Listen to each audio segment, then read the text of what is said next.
Class Guide. Choosing a class in World of Kings can be a pretty daunting task because of the variety of awakened classes and versatility within those awakening skill trees. If you've been wondering about which class you should choose, look no further. In this video, I'm going to be doing a brief flyover of each class, which will hopefully provide some insight as to which class will be the best option for you as an individual player. I know that many of you are here to find out what the most broken classes are at the current point in the game, and I will have a section at the end of the video where I will tell you what classes I believe are the absolute best at what they do. Before we get started, let me submit to you that there is no master class. A successful guild is what is required to progress in this game, and no guild can survive or succeed in certain raid or PvP encounters without the buffs, heals, or defensive cooldowns that many of these classes provide. With that being said, all of these classes are viable, and all of them excel in their given role. This video will simply help you figure out which role is best and most fun for you. I will go through each class in sequence, briefly describing their uses, strengths, and weaknesses, and then at the end of the video, I will provide some analysis to hopefully help you finally come to a decision as to which class you should choose. Timestamps will be in the description. Please like the video if you enjoy. The Warrior was created just to be specifically a PvE just powerhouse tank. Looking at the Awakening class preview here, we have the Vanguard, the Guardian, and the Gladiator. Now, with this class specifically, it's more of a PvE styled class. It doesn't really excel in PvP in many regards, but this tank again was just specifically built to survive. The Vanguard and the Guardian specifically are the two superior survival classes here. In PvE, they basically, like I said, just never die in boss fights. And then in mass PvP scenarios, they're very tanky, but they don't do nearly any damage at all. They have interrupts and, raid cooldowns, defensive cooldowns, self-heals, and those kinds of things are helpful, but there are other classes that just do it better in terms of PvP. For PvE, you really can't get any better than this, though, for the Vanguard and, again, the Guardian. The Gladiator just sort of tries to act like a bruiser slash tank, but it really doesn't do well in either of those regards, and so I would recommend staying away from the Gladiator in total. The Fighter was created to be a massive, massive damage dealer, and that is exactly what it does. Under the Fighter subclass tree, we have the Berserker, which is a DPS class, the Weapon Master, which is also a DPS class, and then finally the Archon, which is a healer. The Berserker and the Weapon Master both are relatively similar in that they deal high amounts of damage, but I would say by and large the highest DPS under this skill tree, and actually probably in the entire game, and that is specifically because of this ability, Coup de Grace. What Coup de Grace does is, it is what is called an execute ability, and that is when you're facing a target that has reached below a threshold of 20% HP, you begin to do massive, just crazy amounts of damage, and that will oftentimes, and more likely than not, net you the top spots on the damage charts. And just for reference, the Berserker also has Destructive, which is also an execute, but in terms of long-term damage, the Weapon Master is superior. Now, the Archon is a healer, and oh my gosh, this is just an incredible healing class, and I would say, again, arguably the best healer in the entire game in terms of raid, DPS, and overall party support, and that is because he heals through his damaging attack abilities, and so through his attacks, through his damage dealing, he heals his party, he gives them certain buffs and bonuses, and he has this ability here, Banner of Valor, that if you just get your party to stack underneath that Banner of Valor, all of your attacks would have their damage increased by 15%, among other things, and you would just get continuous healing. And so if we're in a large 25-person raid and you synchronize that with another healer's ability, which we'll discuss shortly, the Bard under the Archer class, you have basically an unstoppable healing force as long as the people in the raid are conscious enough to stay within an area of effect radius of the Archon. Highly recommend this class. Fantastic, fantastic healer and damage dealer. The Rogue is at a bit of a point of controversy right now just because of how broken it is. Everybody's complaining, oh, I keep getting one-shot by these rogues, and that is exactly what they are good at. Looking at the Awakened class preview, we have the Blade Master, the Spellblade, and the Shadow, all of which are DPS classes. Now, the Blade Master is more of a damage over time character. He has higher sustain damage. He does have burst damage, but this character really shines in PvE scenarios. Alternatively, we have the Spellblade, which is arguably the highest burst damage character in the entire game for PvP, and actually PvE as well. His sustain is not as good as the Blade Master, but the Spellblade is the class that is probably the most predominant threat in the PvP arena right now, just because they have an ability that does not respect the global cooldown, and what that means is that they can cast the same ability basically 3 times within a second and just kill someone before they even realize that you're there.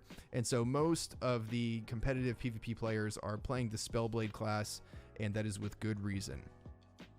The Shadow Dancer class is actually just inferior in both ways. Like I said, the Blade Master is good in PvE, the Spellblade is good in PvP, and the Shadow Dancer is just not as good as either of those things. And so I would recommend staying away from the Shadow Dancer. It's a decent class, but when you have something that is as broken as the Spellblade or the Blade Master, you would want to opt into one of these two options 10 times out of 10. Now, the Wizard also finds itself kind of in the center of a bit of a controversy within the game as well, just like the Rogue, and also with good reason. Let's take a look at the Awakened classes. So the Wizard has the Flame Singer, the Frost Whisper, and the Fire Frost subclasses. Now, everybody and their mother and their dog is going Frost Whisper because their PvP abilities are out of this world. If you do not focus kill a Frost Whisper, you will be walking basically in molasses the entire match. Not only that, he has an ability called Ice Spike, which if it crits, I've actually one-shot not one but 2 people at the same time before, and I'm talking 427,000 crits, and that is in the very early stages of the game without many modifiers in the way of crit damage increase. And so this class is incredibly potent just specifically because of its crowd control and slowing ability.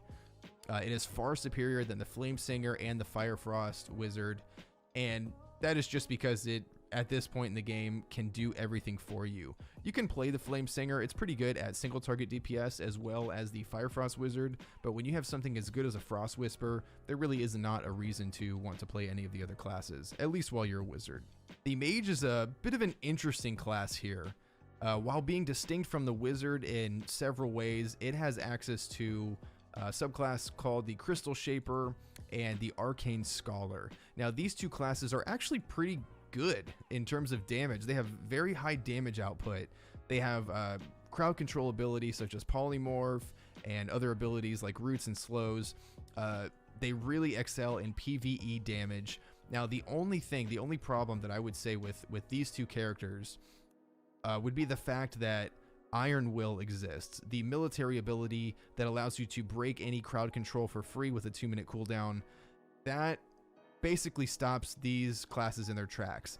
If Iron Will was not in the game and these classes had access to Polymorph and they could not be broken, they could Polymorph somebody and just combo them to death immediately. But because Iron Will exists, they can just break the crowd control, and I'm speaking in PvP terms now. They can break the crowd control, jump on the Arcane Scholar or the Crystal Shaper, and basically just make them have a very bad day very quickly.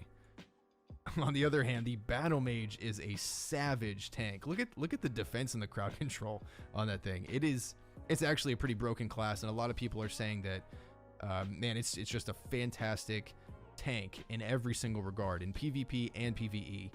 This tank can do everything that all of the other regular physical damage dealing tanks can do, and this class has basically all of its abilities are CC abilities, crowd control abilities. They have the ability to shut people down, to stop them from moving, and all the while they're able to tank just massive amounts and parry massive amounts of damage. This is a very fun alternative for somebody who doesn't want to stick with the traditional melee class while they're tanking, but if they want to kind of explore and just have a little bit of fun with the sword and shield and cast magic, the Battle Mage, I highly recommend it. Moving on to the Dark Sage, the Warlock style class here. It's a bit of an interesting class, as you'll see here in just a moment. Looking at the Awakened subclasses here, we have the Chaos Warlock, the Necromancer, and finally the Vampire. The Chaos Warlock is essentially a PvE combo dependent class that just runs train in raids. It is a very, very high damage output. It is very good at damage over time spells, and this class really just relies on the rotation to do massive amounts of damage. I will say, however, in PvP, especially small scale PvP, this class really kind of struggles because it doesn't have much in the way of survivability. If a rogue jumps on him, he's basically going to die immediately. The Necromancer, on the other hand, is a pretty good class. It has a few more things going for it in terms of PvP. It has this ability here, Banshee's Wail, which is a 6-second fear. And then he has an awakening ability called Lichborn, which increases his damage output and decreases his damage taken, and then resets the Banshee's Wail ability, enabling him to fear again for 6 seconds. Additionally, he has Fade into the Mist, which makes him invincible and heals up to 6 allies. This class is actually kind of fun in PvP. The thing I love about this game is there's a very high skill cap, and so if you're a good player, you can do some work in PvP with a Necromancer. It's very effective in PvE as well, but mostly this class is going to shine in large scale, massive PvP. In small scale PvP, you're going to have to be very careful about survivability and when to use your fears to survive an onslaught from a rogue at the initial point of the game. Finally, the Vampire is the healing variant of the Dark Sage, and this is actually a very, very good healer. Most of his heals are what are called heal over time spells, where if the healer is kind of taking notice of the people in the party, he can cast abilities on them and they'll recover HP over time. This class is very, very versatile in that it does its healing through damaging abilities. What that means is it translates very well into, let's say, a high-level Overlord dungeon where maybe you're struggling to meet a DPS check and you need your party to do enough damage to kill the boss before it enrages. This is going to be a fantastic asset to that group because he'll be dealing a lot more damage than a traditional healer would be doing. All the while, your party would remain topped off in terms of HP.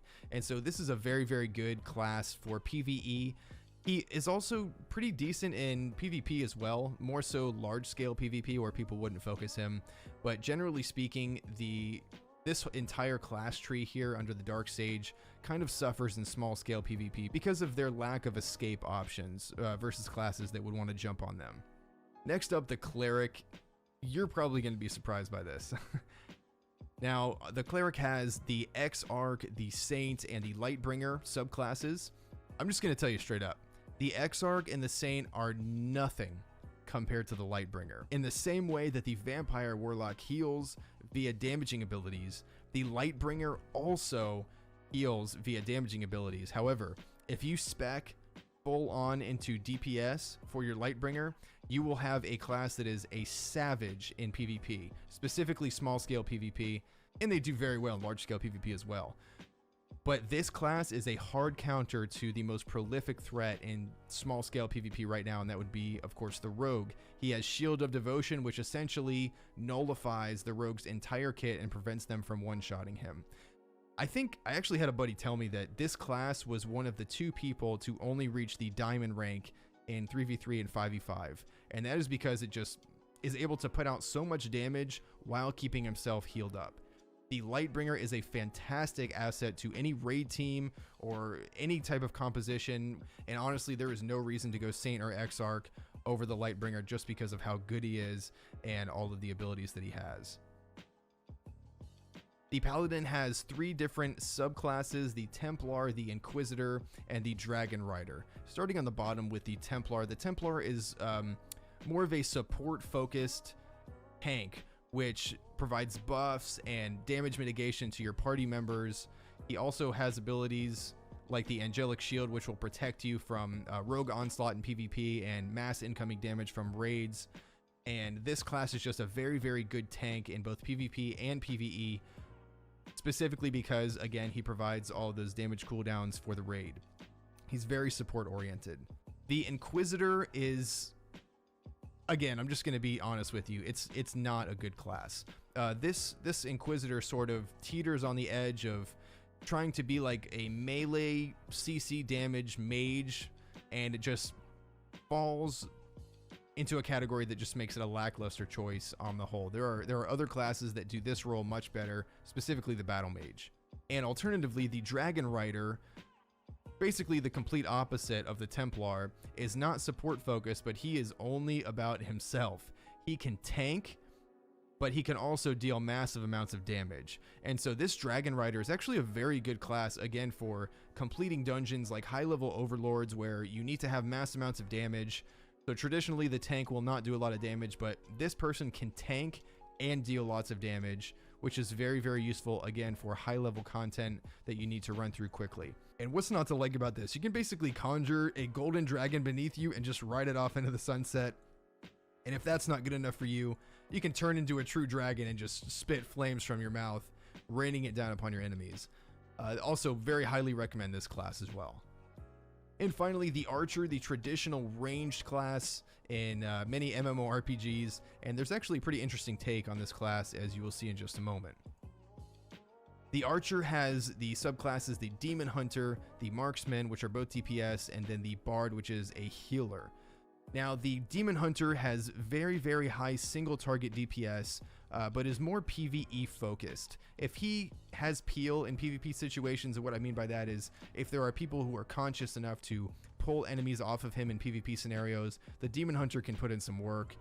But the Marksman is going to be superior in terms of single target PvP, as he has things like Mark and Snipe, where he can take enemies down quickly, along with other CC abilities where he can disengage and protect himself and escape.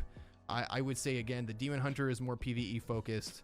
The Marksman is more PvP focused, although it does excel in PvE. And finally, the Bard, which is probably my second favorite healer in the entire game, right below the Archon, and probably just slightly above the Lightbringer. The Bard is fantastic because the Bard uses predominantly area of effect heals, such as the Song of Heroes. And if you look here, if your party members are standing within this Song of Heroes, not only do they get healed a massive amount, but their critical damage increases by 50%. And so if you have, let's say, an Archon and a Bard standing together and they're casting their AoE healing abilities, and your raid is conscious enough to stand within the threshold of those AoE abilities, you're going to be doing 50% increased damage. You'll have increased base damage from the Archon, and you'll have increased haste. It is just a fantastic way to go about completing raids and kind of padding damage numbers to make sure that you meet the damage thresholds that the raid is demanding.